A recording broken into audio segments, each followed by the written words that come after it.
नमस्कार, हमारा उत्तर प्रदेश देख रहे हैं आप। मैं हूं आपके साथ सपना दीपक मदेशिया। बुलेटिन का आगाज करेंगे। अलीगढ़ के खैर विधानसभा क्षेत्र में बीजेपी ने जनसभा का आयोजन किया, जिसमें मुख्यमंत्री योगी आदित्यनाथ ने शिरकत की। इस दौरान सीएम योगी ने जनसभा को संबोधित भी किया। उन्होंने क्या कुछ कहा, आइए आपको सुनवाते हैं।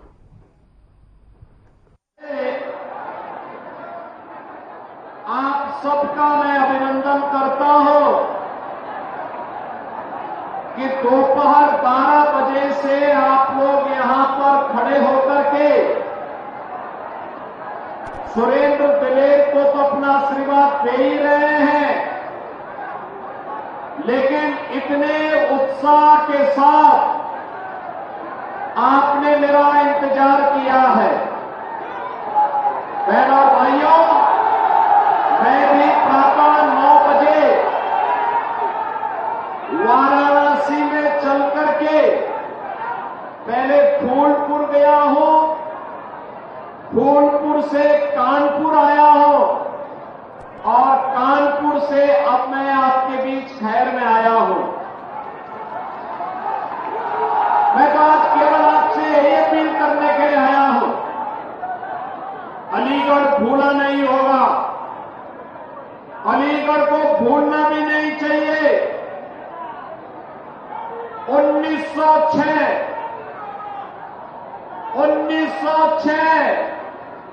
यही अलीगढ़ है जब यहां पर भारत के विभाजन की नींव रखने वाली मुस्लिम लीग की स्थापना इसी अलीगढ़ में हुई थी।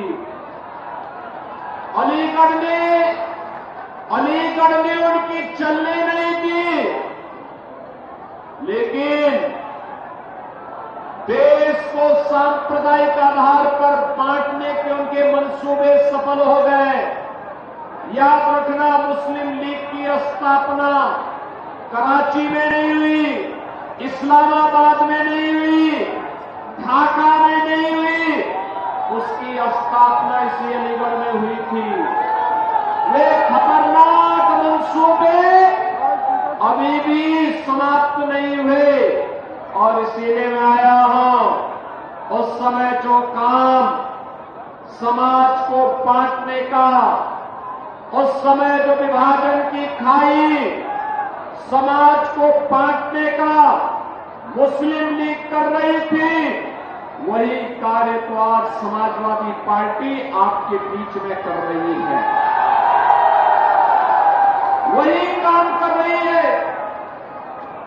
देश का दुर्भाग्यपूर्ण 1947 में विभाजन हुआ, लाखों निर्दोष नागरिक काटे गए, लेकिन सत्ता में ऐश करने वाले अपनी राष्ट्रीय ठाठ बाढ़ के साथ सत्ता को अपनी बपौती बना करके आज भी जनभावनाओं के साथ खिलवाड़ करने में लगे हैं। बहनों और भाइयों, मुझे कहने में कोई गुरेज नहीं। जब एक और आराम से सब जुझारू नौजवान है, नहीं अलीगढ़ के जुझारू नौजवान है।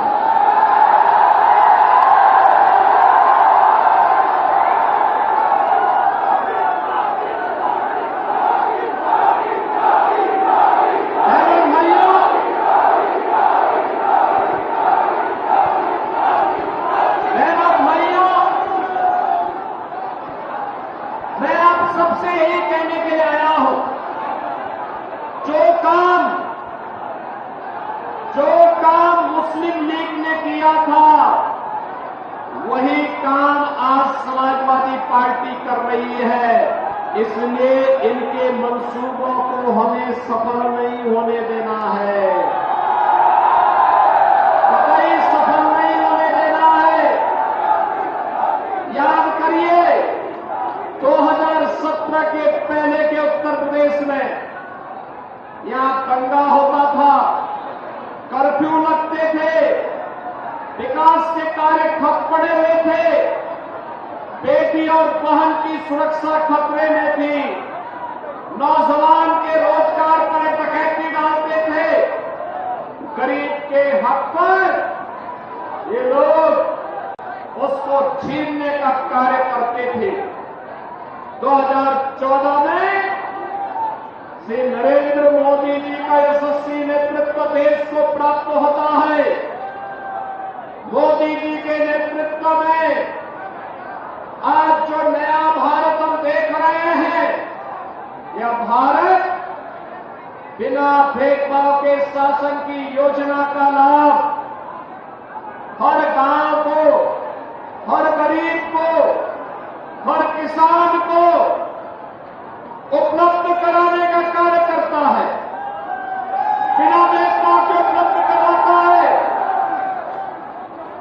आज देश की सीमाएं सुरक्षित हैं, देश के अंदर आतंकवाद समाप्त हुआ है, नक्सलवाद अंतिम श्वास गिन रहा है। बहनों और भाइयों, मिशन रोजगार के अंतर्गत हमारे नौजवानों को सरकारी नौकरी मिल रही है, तो हमारा आज का नौजवान अपना स्टार्टअप स्थापित करके रोजगार का सृजन भी कर रहा है। बहनों और भाइयों, ये नया भारत है। Highway, railway, rapid rail, airport ये तो बना ही रहा है, साथ साथ हर घर नल की योजना से लेकर के सेंट्रल और स्टेट यूनिवर्सिटी के निर्माण से लेकर के one district one medical college का निर्माण भी कर रहा है। IIT, IIM, expressway, film city, और ये क्षेत्र तो आप देखना कुछ ही दिनों के अंदर इस क्षेत्र का दाम, इसकी वैल्यू दिल्ली से ज्यादा होने वाली है। अभी जेवर के इंटरनेशनल एयरपोर्ट को चालू होने दीजिए, फिल्म सिटी को बनने दीजिए, टॉय सिटी बनने दीजिए, सर्वाधिक लाभ तो आप ही को होना है, अलीगढ़ और खैर के लोगों को होना है। और इसीलिए मैं कहने के लिए आया हूं, एक और विकास है। गरीब कल्याणकारी योजनाओं में हर गरीब के लिए मकान की सुविधा, हर गरीब के लिए राशन की सुविधा, हर गरीब के लिए 5 लाख रुपए की स्वास्थ्य का कवर, हर गरीब के लिए उज्ज्वला योजना हो या फिर विद्युत के कनेक्शन की व्यवस्था, ये भी सब तो सरकार दे रही है। नौजवान के लिए रोजगार भी दे रही है, तो विकास भी है, गरीब कल्याण भी है और विरासत का सम्मान भी है। बहनों और भाइयों, मैं पूछना चाहता हूं, कांग्रेस रही हो या समाजवादी पार्टी की सरकारें, ये विकास भी नहीं कर पा सकती थी, ये गरीबों का भी कल्याण नहीं की, उसमें भी भेदभाव करती थी, युवाओं को नौकरी देने में भी डकैती डालती थी, गरीब के हक पर भी स्वयं डकैती इनके लोग डालते थे, और बेटी भी सुरक्षित नहीं थी, व्यापारी भी सुरक्षित नहीं था। बहनों और भाइयों, मैं तो केवल आपसे एक ही अपील करने के लिए आया हूं, ये न गरीबों का कल्याण कर सकते हैं, न विकास का कार्य ला सकते हैं, और न ही विरासत का सम्मान ही कर सकते हैं। याद करिए, अयोध्या के लिए 500 वर्षों का इंतजार क्यों करना पड़ा।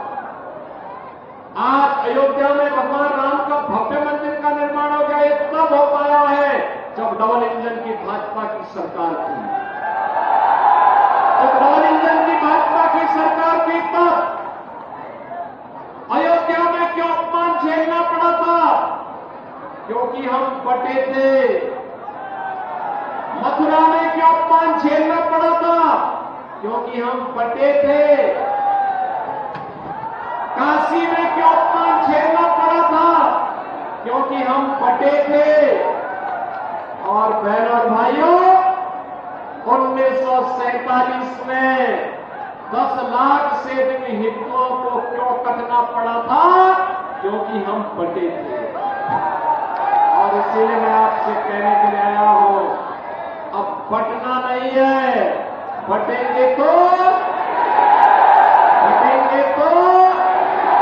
अब बटना नहीं है, अब तो एक रहेंगे, सेफ रहेंगे, एक रहेंगे।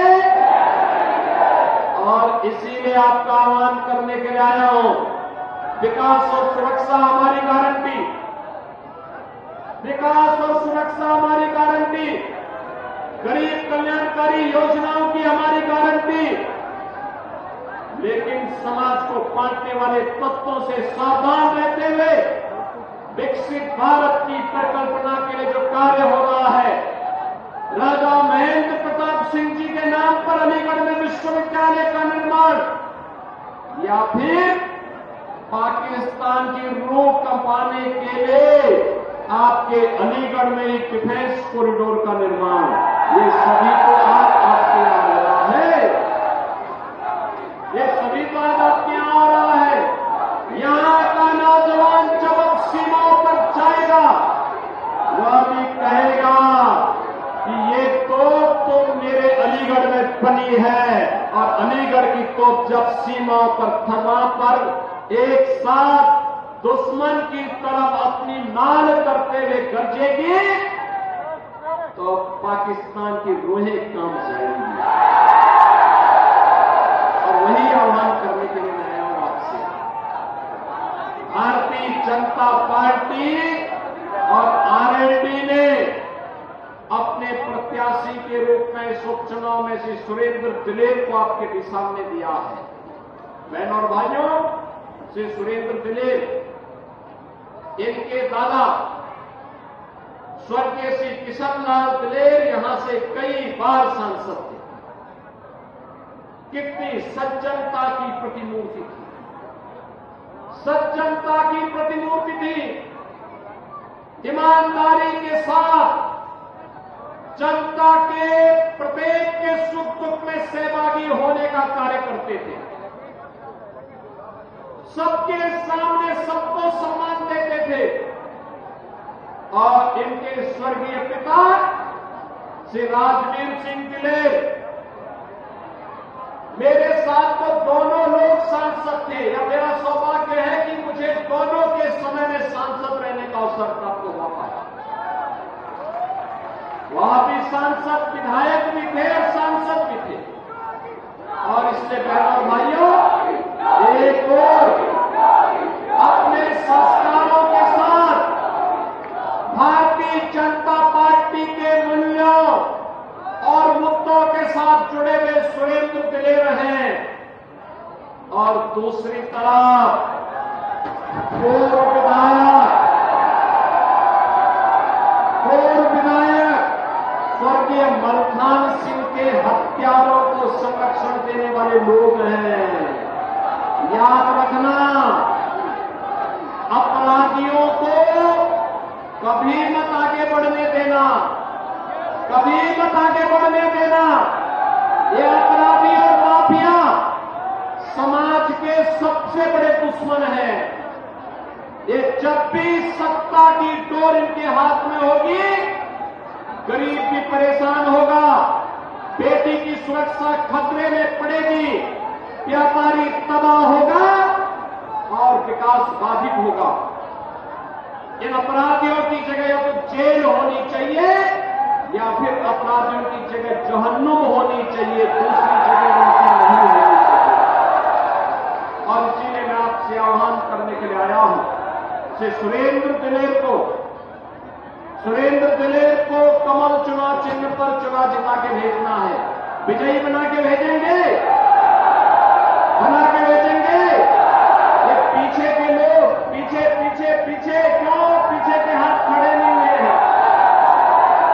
पीछे सभी लोगों से मैं अनुरोध करूंगा, सभी लोग। और वहीं गाजियाबाद में बीजेपी ने रोड शो का आयोजन किया, जिसमें मुख्यमंत्री योगी आदित्यनाथ शामिल हुए। इस दौरान रोड शो में कार्यकर्ताओं और लोगों का भारी हुजूम देखने को मिला।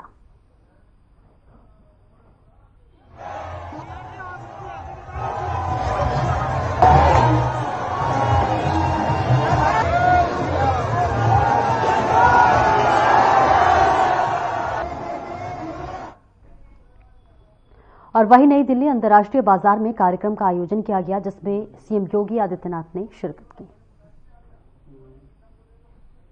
इंडिया इंटरनेशनल ट्रेड फेयर में आज यूपी दिवस है। यूपी दिवस में उत्तर प्रदेश पेविलियन का आज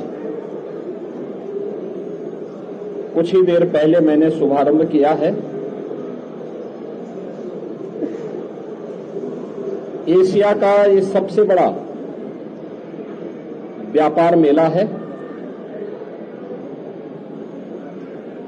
और इसमें भारत के एमएसएमई उद्यमियों को अपने प्रोडक्ट को शोकेस करने का एक अवसर प्राप्त होता है। आदरणीय प्रधानमंत्री जी की प्रेरणा से वन डिस्ट्रिक्ट वन प्रोडक्ट के रूप में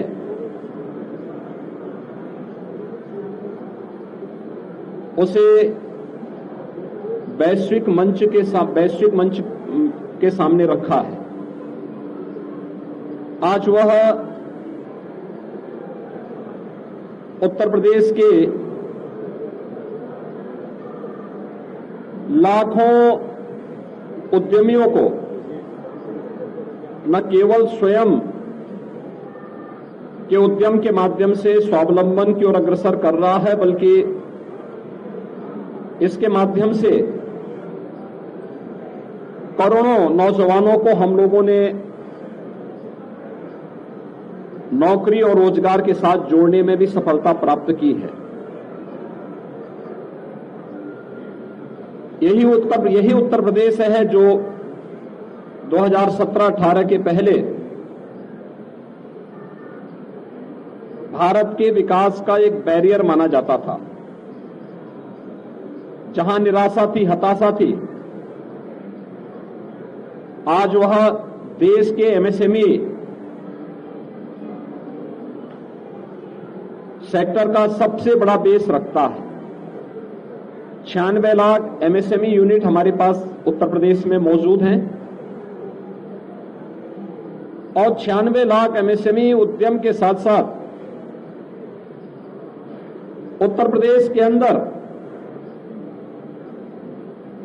अलग अलग सेक्टर में जो निवेश हुए हैं और उनसे जो प्रोडक्शन हो रहा है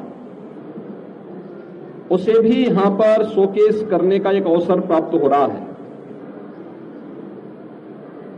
उत्तर प्रदेश के सामने यह एक अवसर रहता है कि एशिया के सबसे बड़े ट्रेड फेयर में जो भारत इंटरनेशनल ट्रेड फेयर है, पार्टनर स्टेट के रूप में उत्तर प्रदेश सहभागी बन रहा है। हम लोगों ने उत्तर प्रदेश के ही प्रोडक्ट को गत वर्ष से इंटरनेशनल ट्रेड शो के माध्यम से उनकी शोकेसिंग करने की एक व्यवस्था ग्रेटर नोएडा में सितंबर के अंतिम सप्ताह में प्रारंभ की है, जिसमें उत्तर प्रदेश के अंदर के लगभग 2000 से अधिक एग्जीबिटर्स उसमें भाग लेते हैं। 500 से अधिक फॉरेन बायर्स भी उसमें भागीदार बनते हैं और अकेले उस इंटरनेशनल ट्रेड शो में इस वर्ष उत्तर प्रदेश के जो उद्यमी हैं उन्हें लगभग 10,000 करोड़ रुपए से अधिक का ऑर्डर भी प्राप्त हुआ है। उत्तर प्रदेश जो विकास का एक बैरियर माना जाता था देश के लिए, आज वह अनलिमिटेड पोटेंशियल का एक स्टेट बनकर के उभरा है। और इसमें भी उत्तर प्रदेश पेविलियन में अगर आप जाएंगे तो उत्तर प्रदेश पेविलियन में वन डिस्ट्रिक्ट वन प्रोडक्ट से जुड़े हुए अलग अलग जनपदों के उत्पाद आपको देखने को मिलेंगे। मेरठ में स्पोर्ट्स के आइटम हैं, तो मुरादाबाद के ब्रॉस के आइटम, बुलंदशहर की खुर्जा की क्रॉकरी है, तो आपके सहारनपुर का लकड़ी का उत्पाद, कन्नौज की इत्र है, तो वाराणसी का सिल्क का उत्पाद भी यहां पर है, भदोई की कारपेट भी है, गोरखपुर का टेराकोटा भी है, लखनऊ की चिकन कारीगरी भी यहां पर आपको देखने को मिलेगी। और मुझे बताते हुए प्रसन्नता है कि इन सभी एमएसएमई उद्यमियों के लिए आज ऑर्डर की कमी नहीं, मार्केट की भी कमी नहीं। केंद्र और राज्य सरकार ने मिलकर के उन्हें थोड़ा सा प्रोत्साहन दिया, टेक्नोलॉजी में, डिजाइनिंग में, पैकेजिंग में, और इस प्रकार के ट्रेड फेयर और ट्रेड शो के माध्यम से उन्हें उनके प्रोडक्ट को हम लोग वहां पर एग्जीबिशन के लिए उन्हें कुछ सपोर्ट कर लें, तो वे वहां पर जाकर के भारी पैमाने पर उन्हें ऑर्डर मिलते हैं और उसके माध्यम से उन्हें वैश्विक मंच पर राज्य के उत्पाद को वहां तक पहुंचाने में मदद मिलती है। यह इंडिया इंटरनेशनल ट्रेड फेयर भी हमारे लिए एक अवसर है। मैं इसके लिए आदरणीय प्रधानमंत्री जी के प्रति, केंद्र सरकार के प्रति हृदय से आभार व्यक्त करता हूं और मेरा विश्वास है कि उत्तर प्रदेश ने आज जिस प्रकार से बेहतरीन सुरक्षा और कानून व्यवस्था के माध्यम से देश और दुनिया के उद्यमियों को अपने यहां आमंत्रित किया है, 40 लाख करोड़ रुपए के निवेश के प्रस्ताव उत्तर प्रदेश के अंदर वर्तमान में जमीनी धरातल पर उतर रहे हैं। इसके लिए अलग अलग सेक्टर की हमारी सेक्टोरियल पॉलिसीज कार्य कर रही हैं, जिसके माध्यम से हर एक सेक्टर का उद्यमी उत्तर प्रदेश के अंदर निवेश कर सकता है। हमारे पास पॉलिसी भी है, हमारे पास लैंड बैंक भी है, हमारे पास ट्रेन्ड मैन पावर भी है और सप्लाई लाइन के लिए अच्छा वर्ल्ड क्लास इंफ्रास्ट्रक्चर भी उत्तर प्रदेश के पास मौजूद है। मुझे पूरा विश्वास है कि हमारे जो एग्जीबिटर्स इस ट्रेड फेयर में यहां पर आए हैं, उन्हें greater Noida India expo centre में हुए ट्रेड इंटरनेशनल ट्रेड शो के बाद यह एक अवसर प्राप्त हुआ है, जहां पे वे अपने जनपद के और अपने उद्यम में जो प्रोडक्ट उनके द्वारा बनाए गए हैं उन्हें शोकेसिंग का अवसर भी प्राप्त हुआ है।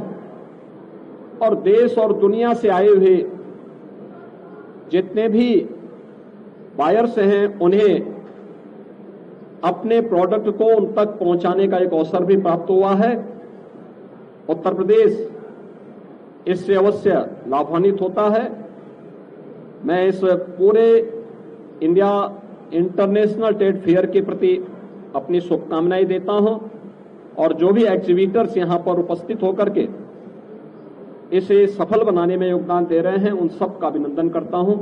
धन्यवाद। जय हिंद।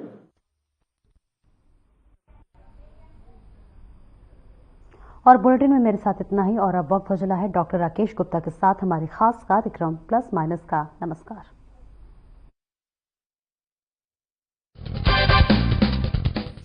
दोस्तों, आपने ध्यान दिया होगा